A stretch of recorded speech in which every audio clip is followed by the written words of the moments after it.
sponsors of Dave's Tacklebox. Good evening, everybody. Welcome to Dave's Tacklebox on this Sunday, the 2nd of March. It's March 2014. On tonight's show, I'm going to be joined by special guest Dave Dunn, and we're going to be talking about the TPD for a change.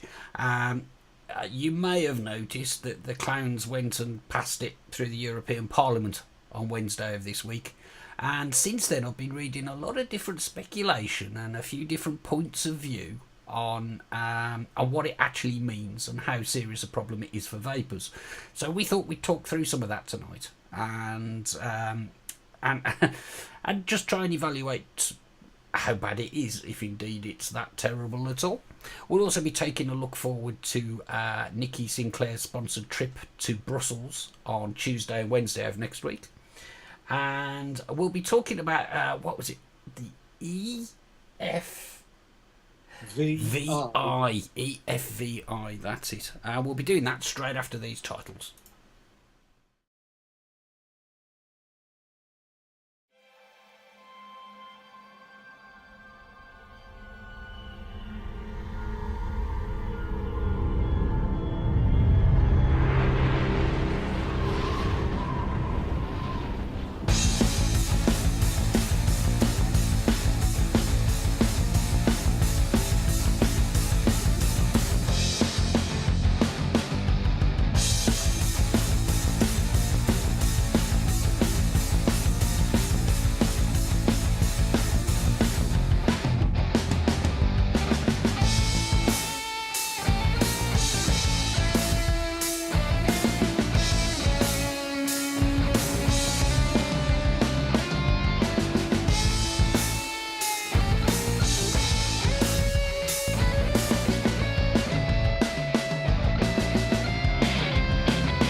And we're back in the room. So I'll start by saying, welcome, Dave.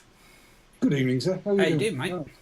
Well, not so bad, not so bad. Walking about and breathing, as you do when you can, if you can. As a general rule, I do try. Yes. Well, every morning that comes along, you open your eyes, you take that first breath, and you know you're not dead. My age, that's a bonus. Give me a quick count to 5, Dave. 1, 2, 3, 4, 5. They'll hear you better now, I think. There you go. Little bit of oomph never hurt anybody, did it? Indeed. Right, because we forgot to do a sound check while we were yakking in the pre-show there, but there we go. Right, so tonight, it's quite loosely sort of themed around the TPD again. But as I said in the opening sort of sequence there, the clowns, the idiots, the morons in the European Parliament went and voted for this disgusting piece of legislation on Wednesday, as we thought they would.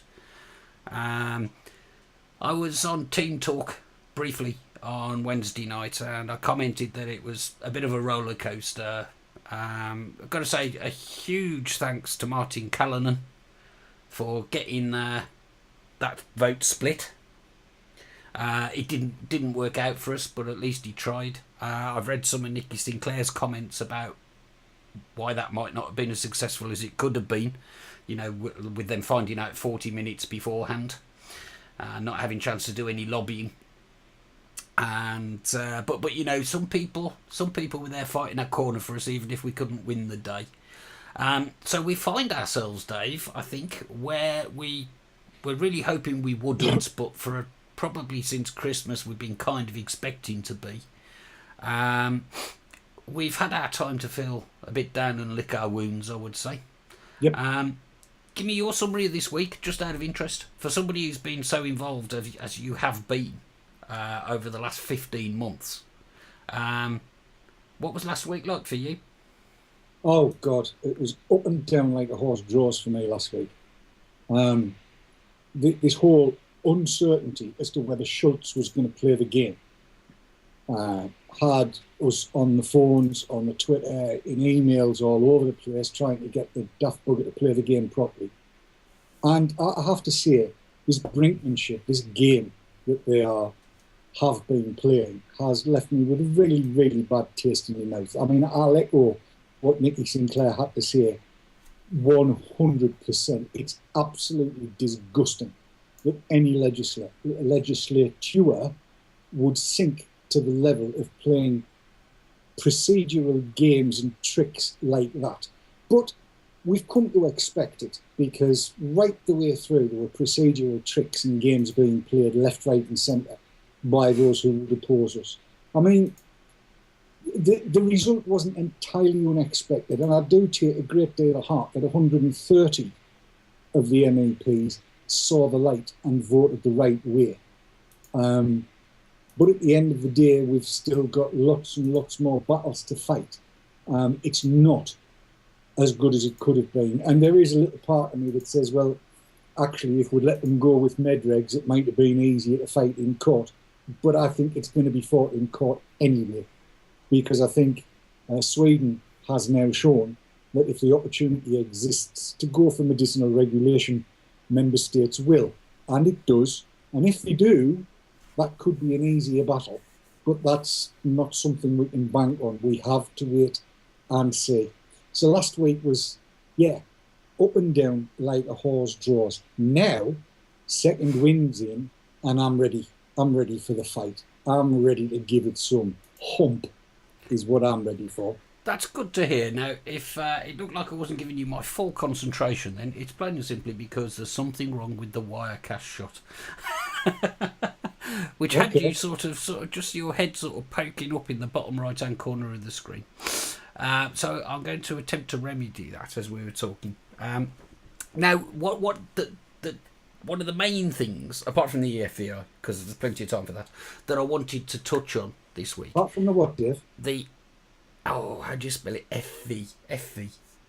EFVI. Yeah. EFVI. That I want to touch on is some quite alarming comments that I've read on forums about what might and might not be affected by this legislation if it goes through as it's written. I mean, let's just clear one thing up. If the legislation goes through as it's written, just pretty much everything that you can buy is going to be banned, isn't it? Because of all this business about it needs to be leak-free. And it has to have a refilling system and what have you. The definitions have been written so broadly that it's practically impossible at this moment in time to say what will be allowed, because there is no definition of a leak-proof refilling mechanism. They have no idea how that's going to work. It doesn't exist. And then they haven't even defined leak-proof or leak-free or leak resistance or anything else. So it's all going to come down, in large part, to implementation of what they've already come up with. However, you know David Nunes, don't you? Yes, I remember David Nunes, was it CEO or managing director? He's the head honcho at CN Creative, isn't he? Yeah, exactly right. He currently is in China, where they are busily trying to design stuff, and he posted a photo. So not alone, there were a few of us decided to blow this blood thing up and see if we could see what was written on the board. And they are currently trying to design stuff that will fit what they think TPD Article 20, or that is what it is now called, is going to look like. Yes, they renamed it, didn't they, 18A? Yes. 18A got renamed to 20. So there's obviously a new system of counting in the EU. 1, 2, miss a few. 16, 17, 20, 21, 22, 23. Yes. Okay, so they think they've got an answer to this? No, I think they're just trying to predict what the implementation advisors come up with, because they have to define what leak-free is. Now, the fact of the matter is, there is no such thing as leak-free. Because if you can get liquid in, it'll come out. Yes. So they've got to define what the acceptable level of leakage upon filling actually is. And that's going to take an awful lot of round-the-table discussion. There are certain things where there's no messing about with definition, as in 20 milligrams per milliliter is 20 milligrams per milliliter. It's Yes. that simple. But when it comes down to a lot of the other stuff, as in the FAQ, for instance, on the EU's website says that non-nicotine containing e-cigs aren't e-cigs. They're not caught by Article 20 or by the TPD. But that's contradicted somewhere else, isn't it? Because there's this phrase that says anything that could be used. Yes, it says anything that can be used for the atomization, aerosolization, and inhalation of, and it started off a dog's dinner. It remained a dog's dinner. It is still a dog's dinner. It has now been regurgitated. In fact, it is a festering heap of fetid dingo kidneys surmounted by a plastering great big lump of maggots. That easy. Yeah, that's one way of putting it. If you then took that festering mound, right, and left it in the sun for a couple of days. Yes. Yeah, and let it ferment. Yes. Then you'll get what Trilog did to it. Pretty much. It's just really defies belief. But I mean, let's be specific. Because there's what's written in writing, and let's face it, that's going to be sort of fine tuned, isn't it? Because if not by the EU, but by each regional member state when they come to implement it, and they've got 2 years from when it's rubber stamped, basically. In the EU, so we're guessing that it'll be implemented within 2 years of May this year ish. Yes. Yeah. So that means it could come into force in June, but that's highly unlikely because the government ain't going to move that unless you're Sweden, because they seem to know exactly what they're going to do before it's even actually signed off, don't they, Sweden? Well, yeah. I mean, the fact is, it will get rubber stamped by the council. Of course it will, yes. There's not much danger of that not happening. And it should go into the journal in May. It's unlikely to go into the journal in June because that'll be a new parliament. No, I'm thinking that if it does go into the journal in May, yes. It's at that point it's handed over to the member states to implement. Am I right? That's right, yes. So theoretically, if somebody was really sort of gagging to do it, they could have something in place in June. But that's highly unlikely. It's very unlikely because it will have to be adopted into statute and legality in the member state. That, of necessity, will take some time because it's got to go through their own legal and parliamentary bits and bobs in the country and whichever. And I'm going to use the word competent authority because each state... Yeah, I did call you to task on that on Wednesday, didn't I? Well, yes. There's nothing competent about these authorities, is there? Right. But they'll have to decide who is going to be responsible for doing the implementation in each member state. Yeah. In the UK, that's going to be an interesting one. Can't be the MHRA, I wouldn't have thought, because these are no longer medicines. So possibly DEFRA? I've got a feeling the MHRA are going to end up with this as some kind of special brief. Well, I mean, who else is it going to be? DEFRA. You've got this bit where can they handle this filing the design 6 months in advance before it goes on the market to say it's okay? Well, that's again, that's medicines, isn't it? It is, yes. So I really have no prior experience of anything like this, but I've just got this horrible feeling at the back of my mind that Mr. Mean and his cohorts are going to be all over this. The thing is, and this is just me thinking out loud, if they do give it to the MHRA to implement and control, then they are tacitly admitting that it is medicinal regulation and potentially leaving themselves well and truly open to an open and shut case when it goes to court. If the MHRA has given it, Yes, it's there tacit is that. admission that it's medicines. There is that. That said, there are a number of reports coming from different parties in the EU saying, publishing the fact that the member states are actually free to pursue medical regulations if they want. We keep reading it. I know we were supposedly given assurances that the EU Commission would make that difficult to happen. No, they haven't done. But Sweden already are going for it. Yes. And then we've got this funny sort of 3-country rule whereby if we were to join them and, say, for the sake of argument, Germany, there's 3 countries that we know would love to regulate them as medicines. If they do that, then it could actually happen and get pushed out to everybody else. Oh, well, the 3-country thing's a slightly different matter. Okay. Let's, for argument's sake, I'm just looking around for something. This'll do. Let's, for argument's sake, say that this device I have in my hand currently gets through all of the red tape, and it's passed as being all right. I'll put you at full screen, but it's not the best view. But if you hold it in front of your nose, people will see it. There you go. So let's assume that which is an iClear 30B, let's assume that gets through. I'm not saying it has or it will, but let's assume that it gets through.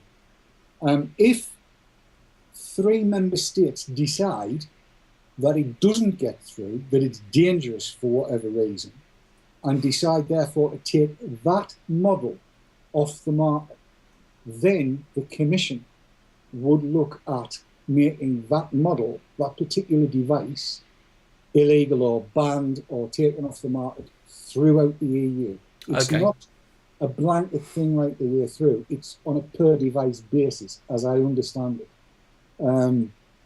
But they say that they would make that very difficult. That it's not just a case that 3 member states can get their heads together and decide, right, we're banning the lot. They say that that's not the case. Personally, I have my doubts. But, yeah, okay. Yeah, me too, as it happens.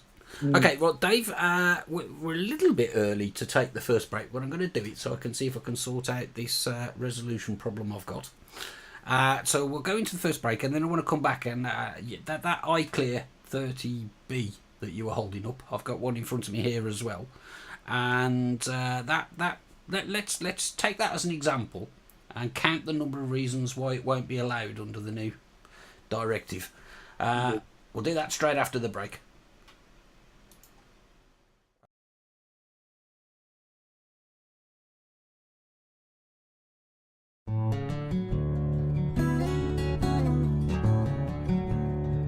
Cloud9 Vaping, sponsors of Dave's Tacklebox.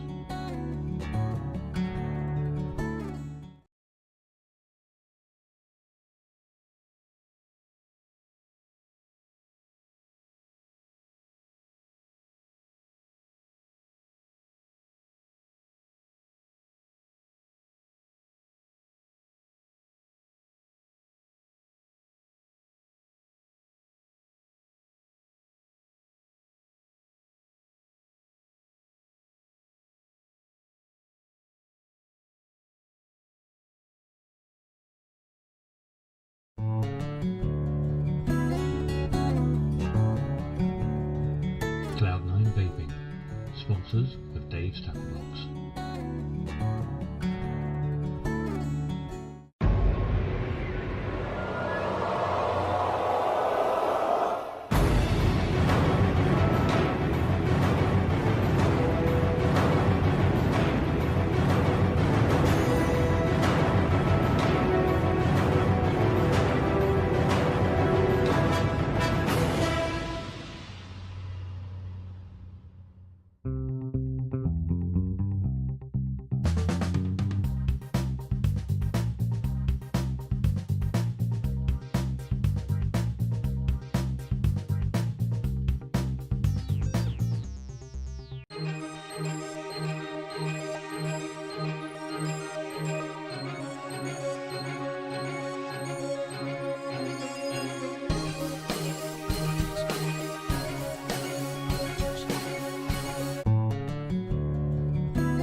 Dave's Tacklebox.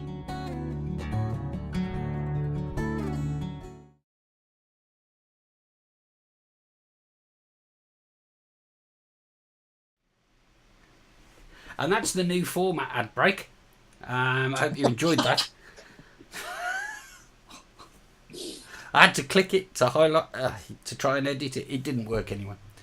So you may be relieved to know that that's the closest up picture you're going to get of Dave tonight. I don't know. I would imagine they are, yes. But I've changed nothing since last week, and this week's different. Explain that. I'm just going to say I've fallen out with Monster Rob. Why? Was Dave advertising shampoo or polish? Cool, blimey, you find out who your friends are, don't you? Don't you just?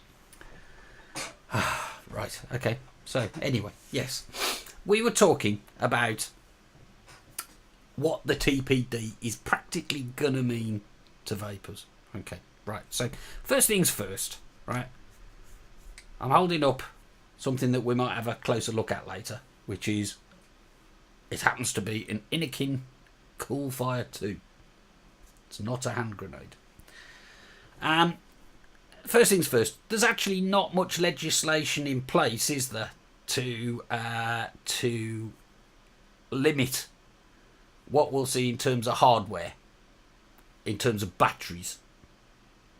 I think it's, again, there are bits in Article 20 that say that the constituent parts are or can be considered to be e-cigs, although how the hell they're going to take a tube with a switch and call that an e-cig, I haven't got a clue. This one certainly wouldn't pass the leak test. No. So, I mean, I honestly do think that they've been misled so badly by the people that have been lobbying with all the money. And I'm not prepared to say Big Pharma, but Big Pharma and various other public health advocates from the United States of America, Stanton McChapman, for instance, and people like that. Thousands! Yes, I think they've been misled so much that they really don't actually have a clue what an e-cig actually is. And if they only but knew it, then there might have been some sensible legislation. However, I think they're going to have a great deal of difficulty in limiting access to the likes of power-controlled bodies, because there are some that are based on torches, Cree torches. You know a lot about torches, Dave. I've got some Cree torches, yeah. There's one there, look, you can just see it just above your head. And they're, I can't, oh yes, I can. And yeah, I mean, they look like mods to me, I've got to be honest, but the Cree torches. It's an absolute ridiculous situation where, seriously, you know, advocate groups, vapers, really are going to have to sit down with the competent authorities in each member state and point out, that's not going to work, you can't do that, you can't do this, you can't do the other. It is absolutely ridiculous. But that's just one strand of what we will need to be doing, because there are other actions that need to be taken that may have more effect, a more beneficial effect. But certainly, I think they're going to find it very, very difficult to write cast iron concrete legislation that has no loopholes and no workarounds. Impossible, in fact. I'm inclined to agree. And because, to be honest with you, they can achieve what they want to achieve by just banning t'other part, can't they? And this is the thing. And this is what there's some debate about. Right. So this is an Innokin it's a 30B, iClear 30B. Right, mm-hmm. And it's the first Innokin iClear I've tried, and it came with the Cool Fire thing. And it's okay. I'm having a few problems with mine, as we were discussing earlier, but I'm sure I'll iron those out. How many different ways is that going to fail the new legislation? I mean, the obvious ones, when I look at it, are that it clearly is not leak-proof. This one leaks.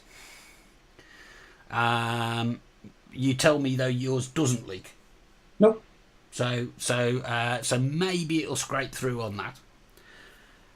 it's got little lines up the side of it which go up to 30 mil, and you could probably squeeze a little bit more in.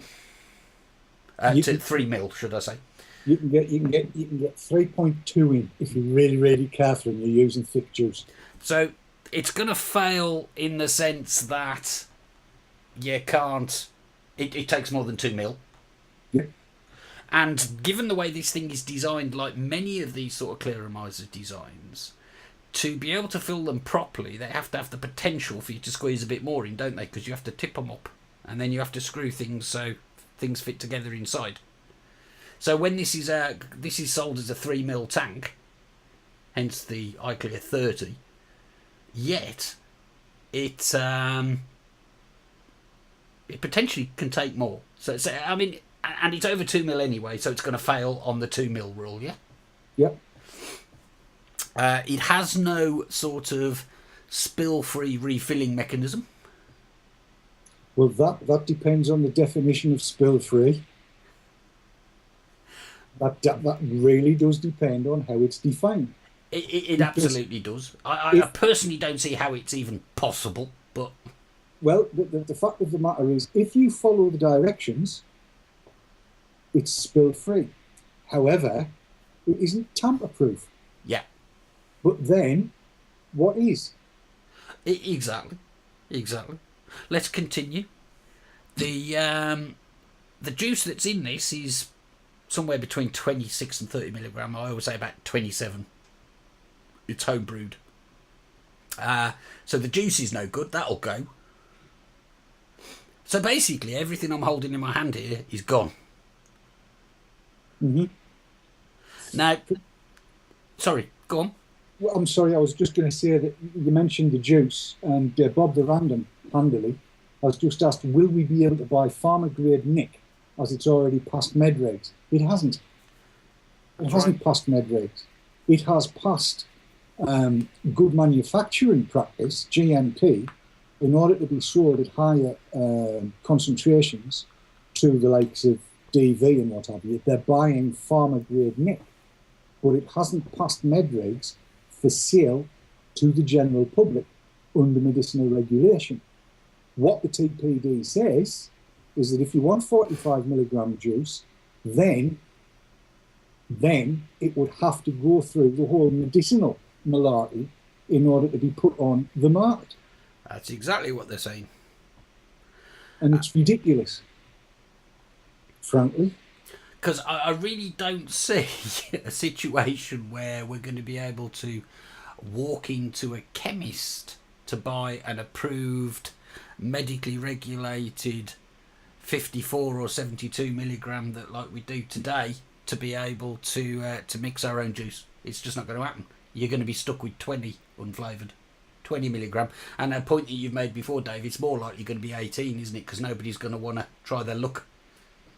Well, that's it exactly. I mean, given that everything's plus or minus, the tolerances, nobody is going to take a chance that trading standards or MHRA or whichever incompetent body it is that gets to do the work on these things comes and takes a bottle of apparently 20 milligram juice, measures it at 20.5 and takes it to court.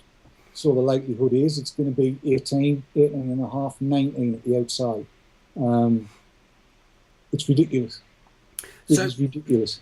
So I'm not sure how much juice your average Vision style clearomizer holds these days. It's about 2 mil, is it?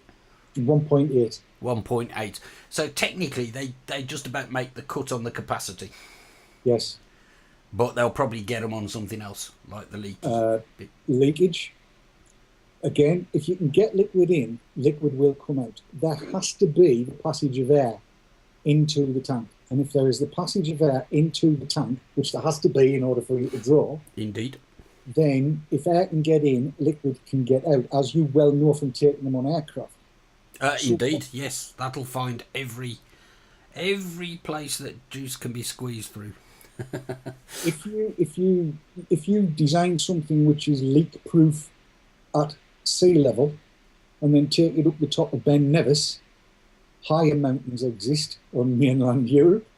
go up to the top of a mountain in France, into the French Alps or the Pyrenees or wherever it happens to be. Dare I say it, where I'm working, where it's all incredibly high. Well, the likelihood is that what was leak-free at sea level is going to piss it out further up the mountain. It's an interesting thing, actually. I keep meaning to film something, but stuff that works really well for me here in the UK. I'm not working on top of a mountain, but the whole place the altitude is quite high. We're a long way above sea level, and it's amazing how differently these things perform, actually. So I'll maybe do something on that in the near future. We've just had a question from Steffi. Right. Kex. She said, "What the F is EFVI? Could someone on air please explain?" I think we might be able to do that, but yes, in a bit. The bottom line on all of this is that somebody somewhere is going to have to sit down and spend an awful lot of time, this is in each member state, working out how to implement this correctly. And I don't think it's possible to do without unforeseen and unwanted and unwarranted consequences. For instance, at the moment, the definition is so broad that everybody's electric kettle is currently caught. Indeed, yes. A spoon and a candle, currently caught. Even something as daft as a test tube and a Bunsen burner is currently caught. A crack pipe, believe it or not, is also caught. It's a mess. It's a total mess. And I agree with you. The two strands to that, really. I think you're absolutely right in what you say.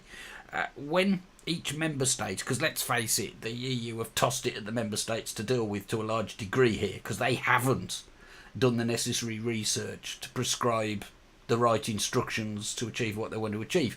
It really does look as though it was written by people who don't know what e-cigs are.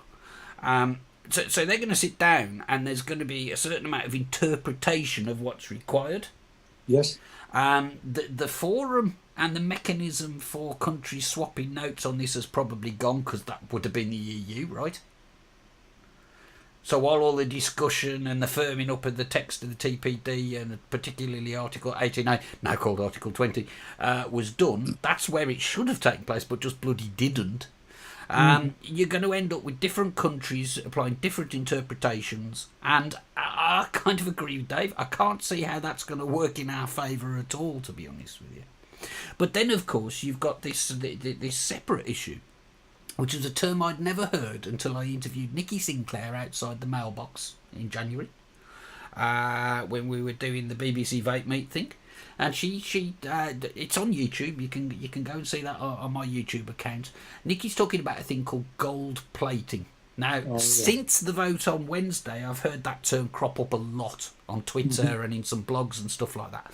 Now, gold plating, as I understand it, is the term that the EU MEPs give to the way member states will add their own little bit, so they gold plate the legislation that's handed to them.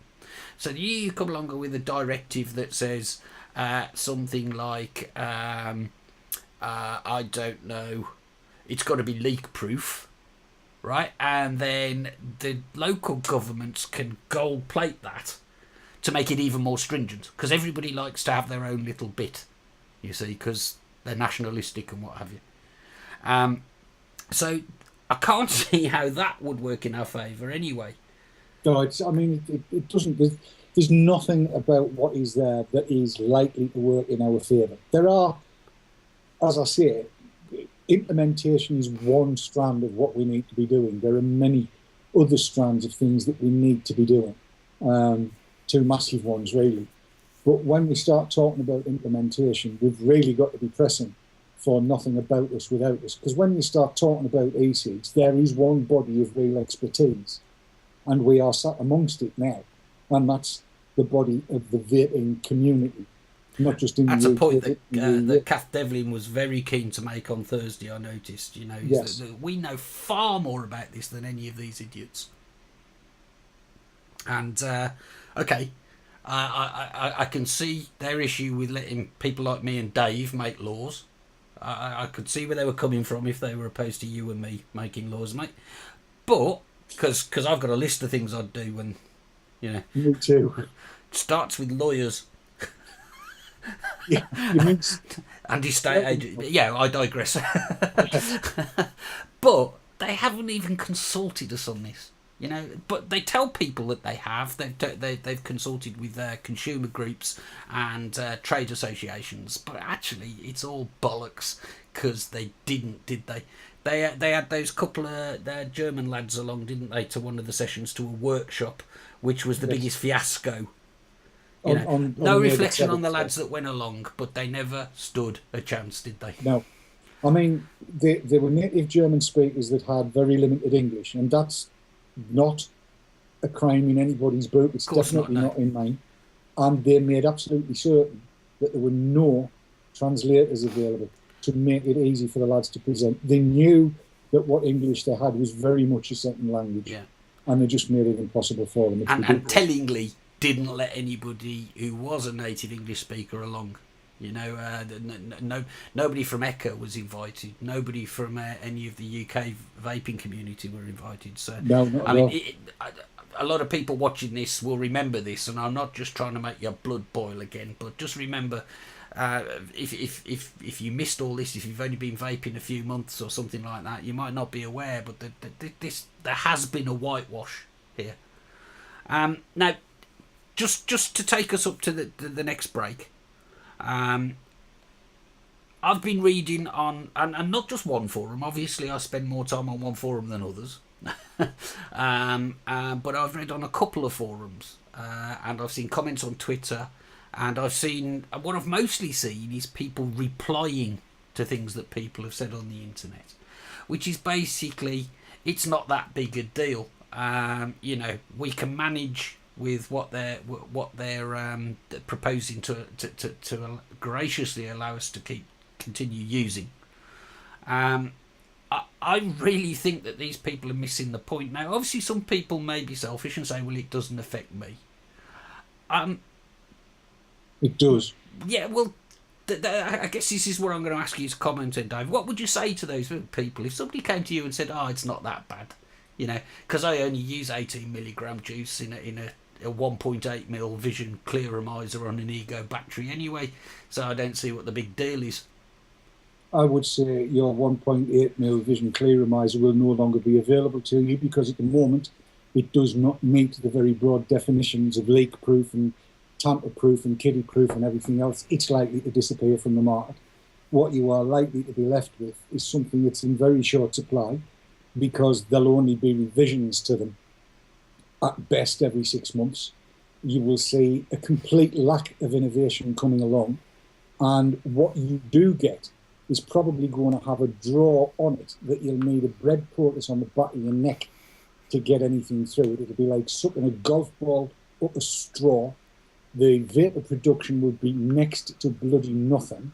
And even your Ego battery, are you sure it's a real Ego battery made by Joytech and therefore of the quality that would be required to pass muster with trading standards or whichever department is doing all of this? The fact of the matter is, these things that you now have are going to disappear off the face of the planet unless and until every vapor throughout Europe gets off his, her or its arse and makes a noise. The time is now. There is no time to lose. The only thing that's likely to be safe is your 18 milligram juice. But if you've got now to use it in, you're stuffed. Very nicely put. I could also say what Gillis has said in chat. Please do. Just typed in capitals, "You selfish bastard." But no. It says, "You selfish bars, star, star, star, star." Oh, bastards. Yes. That's technically what it said. Yes, you touched on innovation there. Let's face it, it's going to stop, because at the moment that we've got something that sells without any grief and doesn't keep getting impounded at customs when they trip across the crate of them, and you're not going to get fined for selling in your shop. That's what the market is going to drive. Just one thing there. We know that any new products come into market that people want to bring to market will need to have this 6 month. You have to tell them 6 months before it comes to market, and they have to decide, whoever it's going to be, DEFRA, MHRA, whoever it's going to be.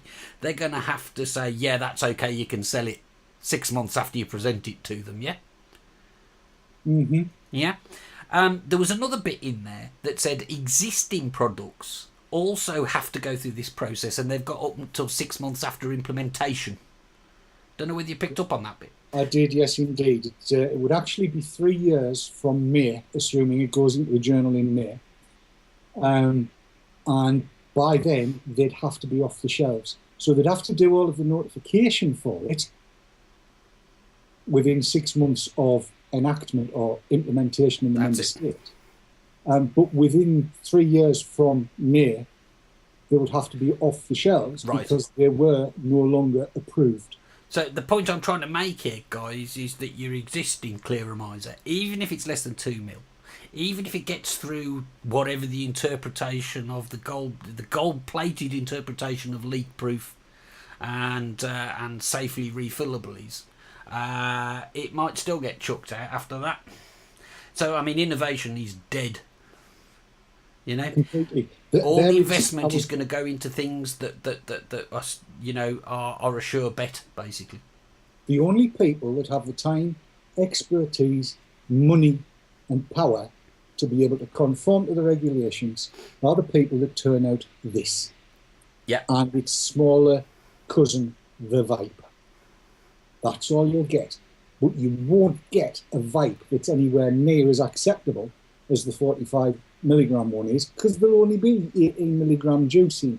This is a Puritan with 16 milligram juice in. And it is, in a word, shite.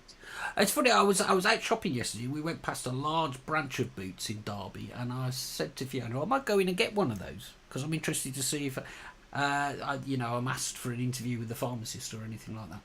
And then I said, no, actually, they're going to be shite. So I didn't bother. But you're saying, yeah, I mean, the Vipe, there was a mention of it in chat a little while ago. The Vipe is at 30 and 45 milligram currently, which is over the 20 milligram limit. So theoretically, they disappear. As a consumer product, they disappear. Question is, are they now going to pursue marketing authorization for that? Yeah, sorry, Dave, I got a bit distracted there by Leanna Lawless typing into chat that Clockworks type Ackies can be made by anybody with a CNC. Show me a brand new vape that's got a CNC, Leanna Lawless, for fuck's sake. Honestly, seriously. I am absolutely fed up to the back teeth of people being so bloody selfish and stupid about this. It's not just about us. It's about people that have not yet found e-cigs. I don't care who can make what with a CNC machine. I really don't. I'm sorry, that attitude really boils my piss. You've really touched on something there, which was a kind of an argument that I almost got into on UK Vapors over the last couple of days, and that is that we've been banging on about this actually since before the TPD, because we thought it was the MHRA that were going to come at us first with similar arguments. And we've been banging on about this now for 3 years on this TV show. And, yeah, we're going to be all right probably, because we're bound to be able to get bloody nicotine. If not reliably, we'll be able to buy it in bulk often enough to keep us happy at the strengths we want. By, in the way that the Chinese stuff normally arrives labelled as a child's toy or something on the box, yeah? So that's right, and we've got rebuildable atomizers, and we've got all of this stuff. So we're all right. When I was asking the question earlier about people who are saying, oh, it's not really going to affect me, what I was really hinting at was, that's a very selfish attitude. It's a very selfish attitude, because I know how difficult it is for people who want to try e-cigs to know what to buy. People ask me all the time, more and more often, people will say, you use those, don't you? What's a good thing to get? And I'm going to have to tell them, to be honest with you, that's the best thing you're going to get, and show them something like you had in your hand a short while ago, Dave. And you know, yes, we're going to be all right, but personally, I care about everybody else as well. That's all I can really say on that. I do apologise for that outburst, but seriously, that I'm all right attitude, it gets right up my bloody nose. You know, it really does. I mean, apart from anything else, forget the practical implications. Think about some of the ideological implications of this as well. Who's got the fucking right to tell you to stop doing what you're doing as you watch this? Not some bloody unelected European body, that's for sure. I think we'll definitely take that second break now, Dave. I need the breather. And then we'll talk about EFVI. EFVI.eu.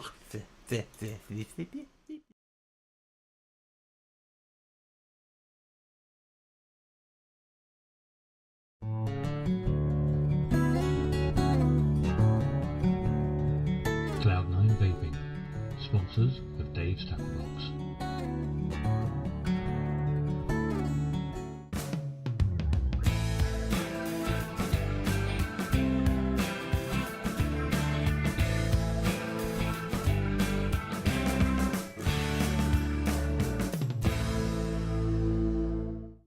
iVapor and iVapor Elixir, based in Yorkshire, for your e-cig needs. That's ivapor.co.uk and ivapor-elixir.co.uk. iVapor and ivapor-elixir.co.uk, proud sponsors of vaportrails.tv.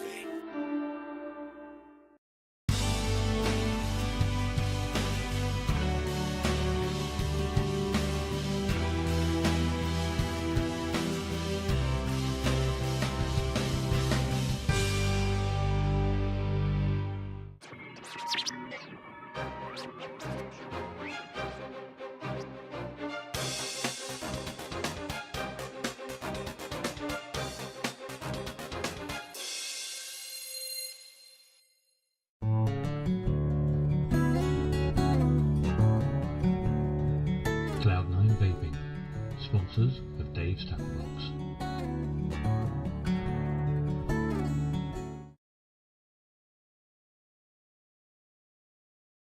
Back in the room, and welcome back everybody.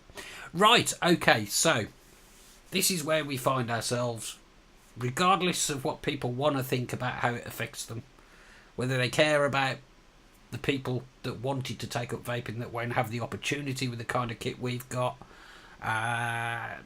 whoever you are, it leads us, this is where we're at, and now we need to start thinking about what we're going to do about it, because you may have got the impression there from myself and my co-presenter Dave here, we don't like it much, and we like to be feeling that we're doing something.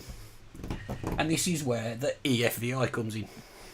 Indeed. Now, we may have mentioned this once or twice on Dave's show on VT Talk on Thursday night. We did, yes. I think you touched on it briefly, didn't you? Yeah, just touched the surface, really. And, you know, we should, I was talking in pre-show, we should write a song. We should. We should write a song with EFVI. We were thinking either the tune to YMCA or maybe RESPECT. Mm. And that one that you came up with, it really didn't fit. DIV or RCU? That's what I'd like us to do from you. Fair comment. Right, I'm going to put this webpage up here. This is the EFVI, the European Free Vaping Initiative. I don't really care if anybody watching this is bored because they saw it the other night. Do you, Dave? Not in the slightest. I really don't give a monkey's, because this at the moment is our big hope to actually introduce some common sense into this fiasco that is Article 20. Nearly called it 18 then. Yes. Article 20 of the TPP. And what this is, and I've forgotten, you know, you get those mental blocks What's the process called? It's a civil... It's called a European Citizens Initiative. European Citizens Initiative. And what it basically says is, if you, in our case, right, if you can get 1 million votes with a minimum of 7 countries meeting a specified quota of votes, signatures, whatever you want to call it, enough people signing up to this to say that they support a review of this it's a bollocksed up piece of legislation. That's what it is. Then they have to listen, don't they, Dave?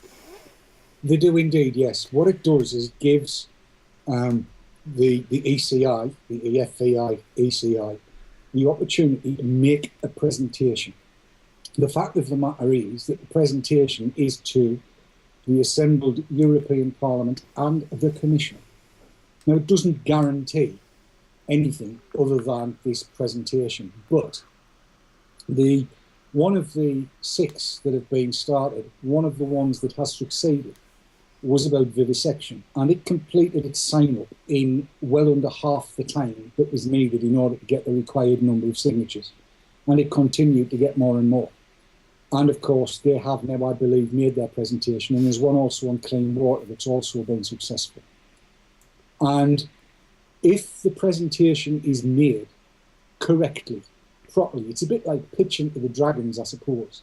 Yes. If pitch is good enough, then the likelihood is, especially if the numbers are large enough and quick enough, that it will be acted upon. But it's down to the presentation that is made as to how compelling it happens to be. Now, we've said this 1,000 times, but the evidence is on our side. Every piece of, in inverted commas, evidence that they come up with, we know is a lie when it's against us. We know that. And we know that there are some very, very well-respected medics, public health people, researchers and experts that are more than willing to go into bat for us. Let me just jump in there. I mean, let's be absolutely clear. When we get the 1 million votes, the 1 million signatures on this, and when we get to make the presentation, we'll have the best people that the entire industry and community can get in the room. You know, this ain't going to be... let me just sort of go off on a slight tangent here and say and explain the difference between this and all of those petitions that we've all signed. The first thing is, this is not just a petition hoping that somebody will listen. This has got a guaranteed opportunity at the end of it to stand in front of the clowns that are voting for stuff they clearly don't understand, and to help them understand. The other thing that I want to say about it as well is that you don't have to be a vapor to sign this, correct? You just have to be an EU citizen. My niece signed it this morning before she went back home to Sheffield. When she gets back home to Sheffield, her mum and dad will be signing it up. EFVI.eu is where you need to go. Over the last couple of days, I think it's Midlands Vaping put out their laptop, and they wouldn't give people their orders until they'd signed up. Brilliant. This is bricks and mortar stores. Brilliant. That's happening down at Vapor Trails, Tim's shop, down in Southampton, down on the south coast. They're doing exactly the same thing. Every bricks and mortar ought to be doing this. Every bricks and mortar shop and every vapor. You've all got relatives who care about your health. You've probably got some that don't care but will sign up just to shut you up. Get them to do it. When I get a delivery off Alfie, my DND delivery driver. Do you know what my DND delivery driver's called? Yeah. Dave. What? Dave. Dave. My driver's called Dave. Is he Dave? He is. He's a nice lad, Dave. Is he Dave? I've never met him. I'm always in Switzerland when he comes. Well, when Alfie turns up with the next delivery, my iPad will be there, and he's going to tap that in before I sign his little box. When the Jehovah's Witnesses turn up and ring us out of bed at 2 o'clock in the morning, I'll go down with my dressing gown open and we will be flapping in the breeze, and I'll not fasten it till they've signed up. When the milkman comes at 12:30 to deliver the milk, I'll catch him, or I'll catch him when he comes for his money, and before he gets paid, he's going to sign up. I'm going to go around and knock all the neighbours and say, here, sign up, take my iPad, 3G, get it out there. It's going to happen. Everybody I'm talking to is going to be signing up to the EFVI, and I'm not going to be scared about asking them to do it. It's the way to do it. We've got an app imminent, we believe, which people will be able to carry around on their iPads and whatever devices. I'm not entirely sure yet, so I won't say phones and things. But there's an app being worked upon, I believe, which will make it even easier. But yeah, if you've got an iPad or with a 3G connection, then start carrying it around with you. Tell you what, drop into some of those little guys on the barrows and in the little units in your local shopping malls that are selling stuff, because it's amazing just how many of them still don't know that there's an issue. Well, funnily enough, because my niece was up, we went out on Saturday to Durham and wandered into one of the only enclosed shopping mall that's in Durham, and there was an e-cig stand there, populated by an ESETA member. When I spoke to them, left them some cards, and they are taking signatures for EFVI. Excellent. And the young lady that was on the stand said she'd be straight onto her Facebook page, and she's got many, many friends, and she'll be sharing the link to efvi.eu amongst all her Facebook friends and asking them to sign up as well. Brilliant. You don't have to be a vapor, just somebody who lives in the EU, an EU citizen, that cares. Because this is as much about civil rights as vaping as far as I'm concerned, but there's a whole show in that all on its own. Just before we sort of start winding the show up, I'm just going to flick over to a page here. The EFV, all you need to know if you want to go online now or after the show or whatever, and this is a good reason to stop watching us if you're going to go and sign that, frankly, it's efvi.eu. That you'll get everything you want from there. But here's another website, and this is called, it's actually monwiki.fr, French site, and if you go /EFVI, so that's monwiki.fr/EFVI, you get this page, and it's brilliant. And this is the progress so far of support for our initiative. And you could spend hours on here. It's brilliant. The page refreshes itself. It's gone up by, it's over 100 since we were looking at this pre-show, isn't it, Dave? Yep. You can see that we so far got 38,061 votes out of 1 million. And like I say, the way it works is we've got to get 1 million statements, they call it. That's the word I was struggling for. So you sign, and you're effectively making a statement which says, I want this looked at again. And you can see that we've got 38,000 just over of the million, but we also need to reach the quota that's specified for each country. For 7 of them. For 7 of them. Yeah. And you can see that we've also got 268 days left to do it. So alphabetically there, you can see Austria, for example. They've received 269 statements, signatures, which is 1.89% of their quota, because the quota that you're assigned is relative to the number of people you've got living in the country, basically. You can see that there's one way ahead of everybody else there. I'm not sure if it'll come over too well on the screen there, but that's Finland. Finland they're a third of the way there already. Finland.